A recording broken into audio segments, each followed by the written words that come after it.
हम लोग रास्ते में चलते हैं, कोई आदमी आग कहता है भैया बहुत अच्छा काम कर रहे हैं। आज भी लड़के कह रहे हैं भैया एकदम हिम्मत नहीं हारना है, लगे रहना है, आज नहीं तो कल भविष्य तो आप ही का है, जनसुराज का ही। हम अपने मन में हंसते हैं। देखिए आकर भले मन से आदमी कहता है कि भैया लगे रहिएगा, समय लगेगा लेकिन होगा जरूर। बड़ा मूर्ख है, वो कह रहा है कि 30 वर्ष से हमारा जीवन नरक है, 5 वर्ष और रहेगा, 10 वर्ष के बाद सुधरेगा।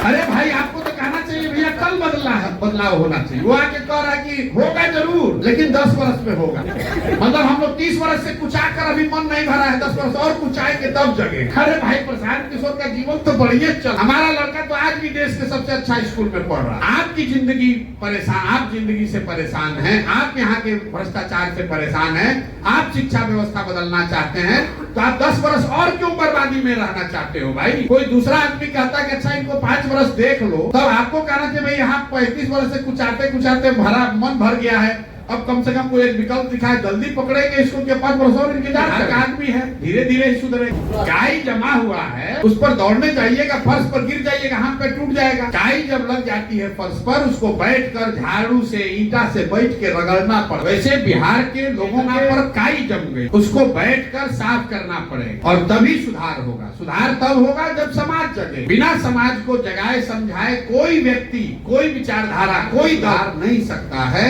अगर कोई कह रहा है कि हम सुधार देंगे तो सिरे से मूर्ख बना रहा है, ऐसा नहीं हो सकता। 13 करोड़ लोगों का भाग्य विधाता कोई एक व्यक्ति नहीं बन सकता है।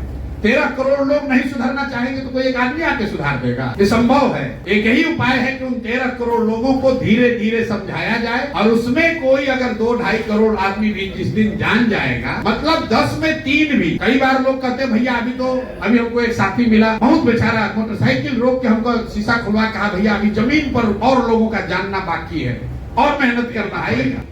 जमीन पर अंतिम आदमी भले न जनसुराज को जाने, जनसुराज को चुनाव जीतने के लिए 10 में 3 आदमी को जानना जरूरी। मोदी जी को देश भर में कितना आदमी वोट दिया? 10 में 3, 31% वोट मिला है, मतलब 10 में 3 आदमी। 10 में 3 आदमी भी जनसुराज को जानता है और वो जाति की चिंता न करे, वो पैसे पर न बिके, वो व्यवस्था बदलने के लिए तैयार हो जाए, तो जनसुराज की व्यवस्था बन जाएगी, एक नई व्यवस्था कायम हो जाएगी।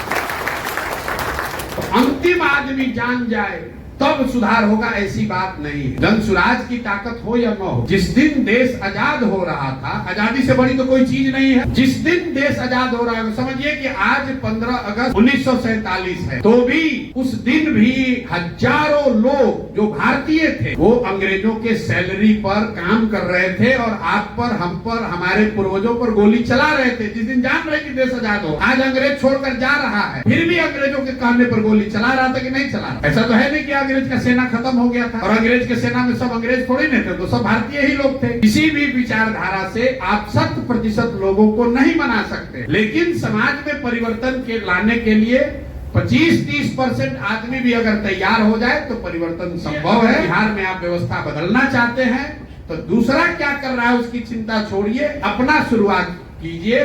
आप गलत नहीं करेंगे तो गलत नहीं होगा। मैडम ने कहा ये है यहाँ पढ़ाई नहीं, इससे बड़ा कोई बयान ही नहीं हो सकता। यहाँ इसका कोई कोरिलेशन, कोई प्रमाण नहीं है कि पढ़ा लिखा आदमी कम जातिवादी, जो जितना पढ़ा लिखा है उतना ज्यादा जाति का एक्सप्लॉयटेशन कर रहा है। ये भ्रम है लोगों का, ये लोगों का भ्रम है कि पढ़ा लिखा आदमी बेहतर वोटर है। हम आपको एक उदाहरण दे देते हैं। मनमोहन सिंह जी अपने जीवन में एक ही चुनाव लड़े। मनमोहन सिंह जी जीवन में एक चुनाव लड़े और वो चुनाव हार गए। लोकसभा का एक चुनाव मनमोहन सिंह जी लड़े, वो चुनाव हार गए। भाजपा का एक अदना सा कार्यकर्ता उनको हरा गया। लेकिन मनमोहन सिंह जी कहाँ चुनाव लड़े थे? वो झंझारपुर, लखीसराय, मुंगेर से नहीं लड़े थे। मनमोहन सिंह जी ने वो चुनाव लड़ा था दक्षिण दिल्ली से। सबसे ज्यादा पढ़ा लिखा कंस्टिट्यूएंसी है, तो सबसे ज्यादा पढ़े लिखे कंस्टिट्यूएंसी के वोटरों ने मनमोहन सिंह को हराकर एक अदना से कार्यकर्ता को जिता दिया। अगर मनमोहन सिंह झंझारपुर से हार गए होते, मुंगेर और मधुबनी से हार जाते, तो लोग कहता बिहार में तो जात है इसीलिए सब मनमोहन सिंह को हरा दिया। ऐसी बात नहीं। गांव देहात में कहते हैं हमारी दादी पढ़ी लिखी नहीं थी लेकिन बहुत होशियार थी। लड़का हमारा पढ़ लिख गया है लेकिन है बड़ा लंपट। पढ़ाई का सीधा सरोकार समझदारी से नहीं। अब आप में से कुछ लोग कहेंगे भाई अगर आप ये बात कह रहे हैं तो तेजस्वी का 9वीं फेल पर काहे बोलते हो। ये आपको समझा देते हैं क्यों बोलते हैं। हम ये कह रहे हैं कि पढ़ाई और समझदारी का कोई कोरिलेशन नहीं है। बिना पढ़ा लिखा आदमी भी बहुत समझदार हो सकता है। तेजस्वी के 9th फेल होने की बात इसलिए कहते हैं कि अगर परिस्थिति व आर्थिक सामाजिक किसी वजह से आप पढ़ लिख नहीं पाए, ये संभव है। इस देश में तमिलनाडु के सबसे प्रसिद्ध मुख्यमंत्री कामराज बिल्कुल पढ़े लिखे नहीं, क्योंकि आजादी की लड़ाई में उनको जेल में डाल दिया गया, नहीं पढ़ पाए। लेकिन जब आपके माँ बाप दोनों मुख्यमंत्री हैं, आपका आर.के. पुरम डीपीएस आर.के. पुरम में आपको पढ़ने के लिए डाला गया, उसके बावजूद आप 9वां नहीं पास, मतलब है कि आपका पढ़ाई से कोई सरोकार। तो उस समय कहते भाई हम पढ़ नहीं रहे थे, क्रिकेट खेल रहे, चलिए क्रिकेट खेलने चले गए। क्रिकेट खेल के जब लौटे, आप देखते हैं समाज में कि जिसको पढ़ाई के प्रति श्रद्धा है, जो पढ़ाई की महत्ता को समझता है, उसको जीवन में जब पहले अवसर नहीं मिलता है, अवसर मिलता है कॉरेस्पॉन्डेंस से भी लोग पढ़ते हैं, लेकिन पढ़ते हैं। कई बच्चियां आपको मिलेगी जो बताएंगी कि हमारे माँ बाबूजी नहीं पढ़ाए, शादी हुआ तो हमारे ससुर या हमारे पति ने हमको पढ़ाया। तेजस्वी यादव को जीवन में कभी पढ़ने के प्रति कोई चेतना जगी ही नहीं। अरे भाई अभी से पढ़ लेते, कॉरेस्पॉन्डेंस कर लेते। ये दिखाता है कि उस आदमी की शिक्षा के प्रति उसका नजरिया क्या, उस आदमी को शिक्षा की कोई महत्ता ही नहीं। ऐसे राज्य में हम लोग अपने समाज को शिक्षित नहीं करेंगे, बच्चों को पढ़ाएंगे नहीं, तब तक गरीबी से निकलने का कोई रास्ता ही नहीं है। इसलिए मैं ये बात कहता हूँ कि 9वां फेल आदमी है और मुख्यमंत्री बनना चाहता है, भाई तुम अभी से मैट्रिक पास कर लो, कौन रोक रहा है। अभी इतनी उम्र तो हुई नहीं है, 30-35 वर्ष में आप मुख्यमंत्री बनना चाहते हैं तो भाई मैट्रिक का एग्जाम दे दीजिए। ये शिक्षा के प्रति उनका नजरिया दिखाता है कि माँ बाप मुख्यमंत्री हैं, सारी सुविधा है, फिर भी हम नहीं पढ़ेंगे। तो जब उस नजरिया का आदमी मुखिया बन जाए तो बिहार में शिक्षा पर कभी ध्यान नहीं देगा, और जब शिक्षा पर ध्यान नहीं देगा तो आपके हमारे बच्चों का कल्याण नहीं होगा।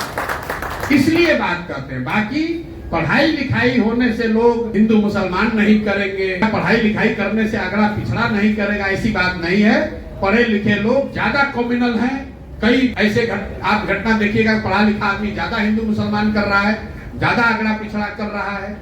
मेरे भाई आप अपने में सुधार कीजिए। और एक बात अंतिम, हम करें या आप करें, प्रयास आज हो या 20 वर्ष के बाद, करना तो किसी न किसी बिहार के ही बच्चे को पड़ेगा। कोई तमिलनाडु से आकर सुधारने वाला नहीं। सिर्फ ये कहते रहने से कि बड़ा अंधेरा है, बड़ा अंधेरा है, प्रकाश नहीं होगा। किसी न किसी को दिया जलाना पड़ेगा। इसीलिए ये अभियान शुरू किया गया है। हमने आपके स्पेसिफिक सवाल का जवाब नहीं दिया कि बालू को रोकने के लिए क्या कीजिएगा, कि हमारे यहाँ करप्शन है क्या कीजिएगा। जब तक जड़ नहीं सुधरेगा तब तक आप स्वस्थ पौधे की कल्पना नहीं कर सकते हैं। और जड़ में बात यह है कि समाज को सही प्रतिनिधियों का चुनाव करना चाहिए। जाति धर्म और पैसे पर अपना वोट मत बेचिए। अगर अपने जात वाले को भी देते हैं दीजिए, कोई दिक्कत नहीं है, लेकिन अपने वोट की सही कीमत लगाइए। अगर आप दूध बेच 50 रुपए का दूध अपने जाति वाले को देते हैं, उससे भी पैसा, अनाज बेचते हैं, कपड़ा बेचते हैं, मिठाई बेचते हैं, अपने जात वाले को बेचते हैं, उससे भी पैसा लेते हैं। ऐसा तो है नहीं कि आपके जात वाले को आप मुफ्त में सामान बेच रहे हैं। तो जब 50 रुपए का दूध अपने जात वाले को मुफ्त में नहीं दे रहे हो, तो लाखों रुपए का वोट काहे के लिए मुफ्त में दे रहे हो भाई। अपने जात वाले को देना है दीजिए, कि भूमिहार है, कि कुशवाहा है, कि पंडित है, उनको कम से कम उनसे अपने वोट का कीमत तो मांगिए। अपने बच्चों के लिए पढ़ाई रोजगार का डिमांड तो करो भाई। और न करोगे, जिस दुर्दशा में जी रहे हो उसी दुर्दशा में जीना पड़ेगा। सिंपल बात है। यही बात बताने के प्रयास का नाम है जन सुराज। अच्छा लगे तो इसमें जुड़िए, कंधा लगाइए, और न अच्छा लगे तो जैसे जिंदगी चल रहा है चलाइए, कोई दिक्कत नहीं है। आज नहीं तो कल धीरे धीरे सुधर ही जाइएगा। बहुत बहुत धन्यवाद।